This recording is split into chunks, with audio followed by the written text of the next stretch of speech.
تيجي نروح للسبوره. يلا يا فنان. يلا بينا. سلام يا فنان، دي يلا هفتقدها. يلا بينا. اي لاعب ينتهي عقده في اي نادي من بص خد بالك، السؤال ده انت لسه مسؤول سؤال شبهه. اي لاعب ينتهي عقده في اي نادي من حق الاهلي التفاوض معاه، نعم ام لا؟ من حق الاهلي يقوي فرقته في اي وقت، ماشي، تحت اي ظروف، تمام. لكن زي ما قلت لك في فترات كده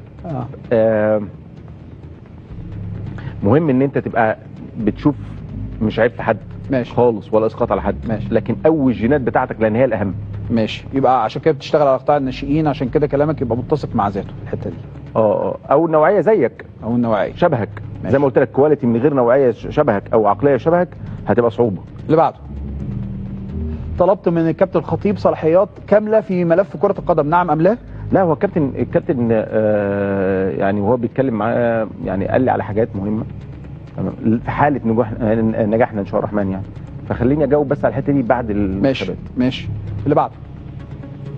وافق على عقد صفقات تبادليه مع بيراميدز، دي انت جاوبت عليه. اللي بعده. الاهلي يحتاج التعاقد مع مهاجم اجنبي في يناير، نعم ام لا؟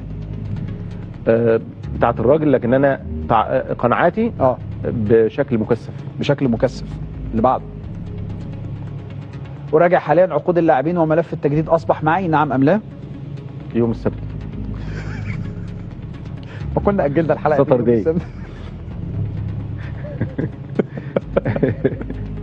اللي بعده.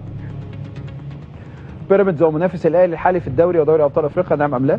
هو جوه المنافسه. جوه المنافسه؟ ما تطلعش الزمالك ابدا يا ابراهيم. ما تطلعش الزمالك. ما تطلعش الزمالك ابدا. رد محترم. الزمالك هيفضل رقم مهم في المعادله على طول. ممكن حاله بيراميدز فنيا تبقى اعلى في فترات كتير، لكن الزمالك ما يطلعش بره المنافسه كحاله ورقميه يعني.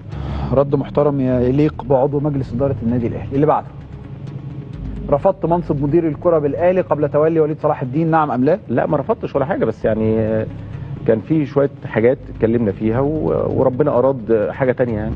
ده بعديها ب 10 ايام 15 يوم تقريبا. سبحان الله. كبير الحمد لله. اللي بعده. كان لدي النيه في الترشح لانتخابات الاهلي قبل جلستي مع كابتن خطيب. لا، انا قلت لو حتى، طب اقول لك على حاجه. يلا. اقسم بالله على الهواء، اقسم بالله لو كان الموضوع بالنسبه